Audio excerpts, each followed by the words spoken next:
Hey, what's going on, world? This is Kay Williams for Chronicles Media.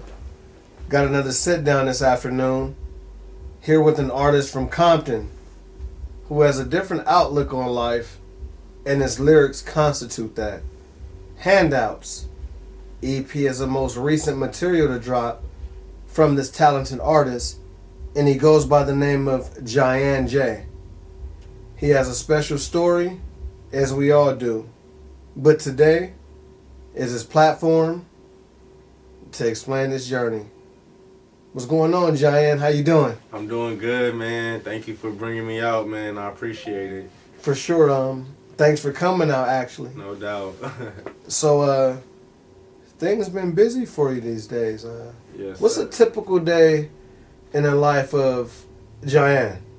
A typical day, working, doing Uber, working hard every day, trying to get the next dollar, trying to make things happen. And then honestly, it's just like kind of freelance with my day. It's just as far as something is getting done, that's all that really matters for me. Like, I know, all right, I gotta record music, I gotta write music, I gotta get this done. I have a list of things to get done, so it's like I just follow accordingly. Other times, it's like I don't really set too many schedules unless it's like a set time like this. Other than that, I kind of move accordingly, but I don't stay still at all. I don't hang out. I don't link up just to link up. We handling business. So every day is a day of purpose and execution. Yes, for sure. And that's what brought us here today, right? Yeah. For sure. Tripping, not me. Can't stop producing from my tree. Plant a seed, never die out. Pattern seed. Let's take it back a little bit. For the new supporters and those of interest, where did you grow up? I grew up in Compton, California, specifically the east side of Compton. So that's like Greenleaf, Long Beach Boulevard, Alondra. Those are like my main square, boxed in streets basically for my neighborhood. So I grew up there. What was the environment like growing up? It wasn't too bad, at least as a kid. As a kid, I didn't really see too much gang violence or too much prostitution and all of that. I guess it's because I was ignorant to the subject at hand. So it was actually a good environment. Like, my parents kind of kept me on the block for the most part. I hung out with those people on the block, and anything outside of the block in Compton, it was basketball or horseback riding, little things like that a lot of people don't know from the city, So when we talk about things that you were protected from, was Jian protected from the streets? I'm not gonna say I was protected from the streets, but I think the levels to exposure, I was protected from that as far as when I was exposed to certain things. I got homies that was exposed to their first killing at 5, like maybe it was their uncle or their father. Me personally, I didn't really witness too much of that stuff. So I think it was more protection of exposing me to certain things at a certain age. Like, because as I grew up, I started seeing more things. I started being able to hang out later at night. I got to go off the block, maybe the next block around the corner, because a friend from church, Okay. live around the corner or something. So it was gradually I was gradually exposed to certain things as I got older. So when it comes to describing your environment, describe your early environment in 3 words.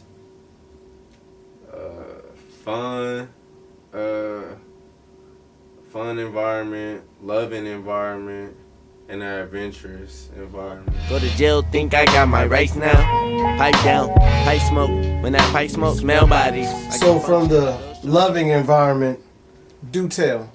I say loving because even just being on my street alone, it was love outside of my home for me. The whole street raised you. Yeah, from my neighbors, from a big brother of one of my homies, older friends that might have been involved in gang violence and that might have been involved in other stuff, but they never led us astray. to anything, you know. So it was love from everybody. Whether you needed some sugar, whether you needed your bike fixed, it was somebody on the block that could provide that outside of your household. So it was like mad love all the time. So would you say it was the true essence of it takes a village to raise a child? Oh yeah, for sure. That's like the motto of my household. Like nobody could be brought up on their own. Even your parents can't bring you up on their own all the time. You always need like family, friends to always be there. So yeah, I strongly believe in village raising a child. Can you repeat that? About the village raising a child, or just that's very the whole important statement? Oh, okay. I believe that parents can't raise their kids on their own. Two parents can't do that because the world has so much to offer. So when you have people from different environments that's in your community, you're able to get other people's perceptions of the world, how it impacted them, and they can impact your children. So it takes a village for sure. And the reason why I had you repeat that because I fully understand that you understood what you said. I appreciate you. So when it comes to Jian, we're talking about the brand. We're talking about what Jian stands for. Does your music today reflect your environment growing up? Yes. And how? I just, like how I said earlier, with the exposure of certain things as a youth and growing up to the age I am now, which is 24. I just feel like it was just crazy how I didn't know all this stuff was going on as a kid. And now that I'm exposed to a lot of things, it's like, wow, this was happening down the street. Or maybe it was even like small things like drugs or anything like weed. Like, I didn't know what weed looked like as a kid, you know? So seeing that now, it's like, oh, this what they were selling when I was younger. Oh, this what they was smoking on. It wasn't no cigarette. It wasn't no cigar. It was weed, you know? Like little stuff like that. So I guess it's more of a eye-opener type of thing for me as I continue to grow up. I smell that circling quick. Dead fish in the city. Fishing to the public. Picking niggas. Show some pity. What? None of that. I got my homies. How long have you been rapping?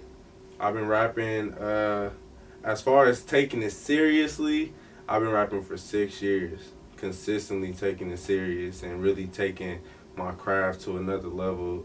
But I've been rapping all my life since like the first rhyme I can remember was like in 3rd grade, probably like 3rd, 5th grade. But it was just on some foolishness, you know. Oh, I know how to put 2 words together and make them rhyme. That's what that was. And then when my dad, he got injured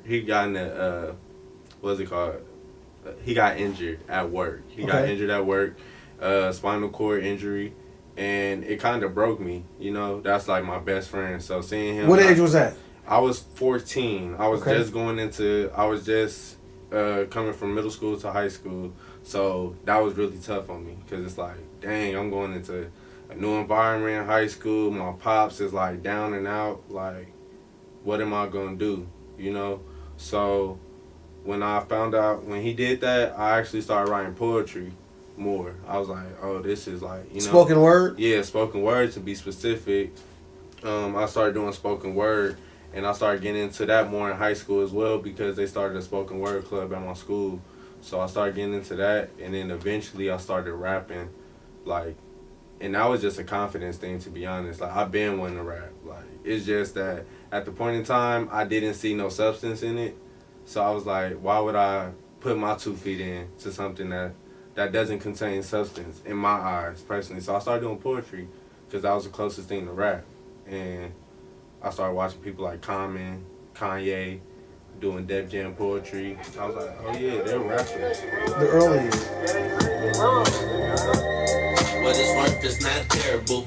What is worth to be unbearable. So when we talk about substance, where's the reference? Are you referencing that more towards how you viewed hip hop at that point? Yeah, as I view hip hop, I say that because it wasn't anything.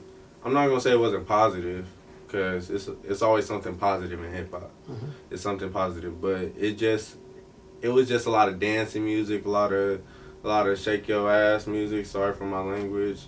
but it just wasn't me. You know, I didn't see it helping me in any type of way. Or if I told somebody, the next person, I'm a rapper, how are you gonna see me? Are you gonna take me serious as an artist, as a musician, or are you gonna see me like, oh, he just trying to get on, or he just trying to get rich quick, or he just trying to look popping? And a lot of people, I seen that with a lot of rappers at the time. Like, everybody got this, everybody got J's, Air Forces, chains. That's cool, but what about us that can't afford that right now? What that's all we gonna look up to is chains and, you know, shoes. Like, so I felt like I wasn't fit for that. So do you feel that Jian's music is more fit towards the, for lack of a better term, and please forgive me, the have-nots, the underdogs? Yeah, you could say that, but the statements I just made were more like the way I was thinking when I was early on, for sure. So now, like, you could still say that I rap for the have-nots, for the people that might not have too much, but that's just because I want to show people that you can make something out of nothing. You know, I don't gotta have chains, 50,000 chains on, to show that I'm worth something, to show that I got money, to show that I got it. Because I started realizing a lot of these rappers that's really popping, they don't wear a whole bunch of chains. They don't, like, that's really popping and that's good with themselves at the end of the day. Like Kendrick, J. Cole, you don't see them walking around with 50,000 chains on. You don't see them walking around bragging about their next shoes. If they got the shoes, they got them. And people just wondering, like, what are they doing? What are they, you know? So it's for the have-nots for sure.